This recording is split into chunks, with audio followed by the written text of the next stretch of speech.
বাংলাদেশের নোয়াখালী, ফেনী এবং কুমিল্লা অঞ্চল এক ভয়াবহ বন্যার শিকার হয়েছে। ধারণা করা হচ্ছে ভারতের ডাম্বুর বাঁধ খুলে দেওয়ার ফলে এই মর্মান্তিক বন্যা হয়েছে। আমরা বর্তমানে আছি ঢাকা বিশ্ববিদ্যালয়ের টিএসসি প্রাঙ্গণে এবং এই প্রাঙ্গণে মানুষ যে যেখান থেকে পারছে সবাই সবার মতো করে ত্রাণ দিয়ে যাচ্ছে এবং গণত্রাণ কর্মসূচি চলেছে।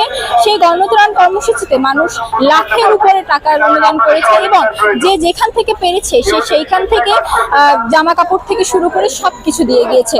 এই বাঙালি জাতিকে রুখবে কিভাবে?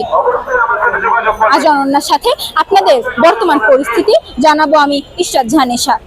আমি আজকে এসেছি যে আমি আমাদের দেশের যে দুর্যোগপূর্ণ একটা ভূমিকা পালন করছে সেই দিক থেকে আমাদের দেশে সবার আগায় আসা উচিত। আমরাও যে বন্যা কবলিত যে আমাদের মানুষগুলো যে কষ্ট করছে তাদের জন্য যে দিক থেকে পারুক সবাই আগে আসুক। আমরাও এগিয়ে আসছি, দূর থেকে আসছি। তো আমি চাই ছোট হোক বড় হোক সবাই আসুক। আমরাও দেখাই দিতে চাই যে আমাদের দেশ কেউ কাছে হাত পাতার জন্য নয়, আমরাই আমাদের দেশের জন্য। এর আগেও কি আসা হয়েছিল নাকি এই প্রথম? না, এমনিতেই প্রথম আসছি।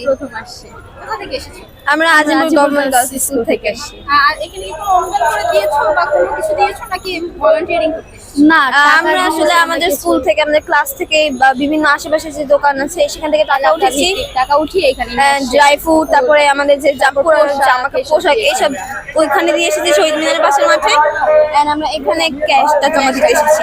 আমার খুব খারাপ লেগেছে যে বন্যার মানুষ ডুবে যাচ্ছে, তাদের ঘর বাড়ি থেকে আমাদের খুব কান্না চলে এসেছে। আমার আম্মু পুরো কান্না করে দিয়েছে, বলছে যে আমি কালকে যাবোই, আজকে সকালে রওনা দিয়েছি, গাড়ি ওরা কিচ্ছু পাইনি, অনেক কষ্ট এসেছে। কিন্তু আমার এখন অনেক ভালো লাগছে সবাইকে সাহায্য করতে পেরে।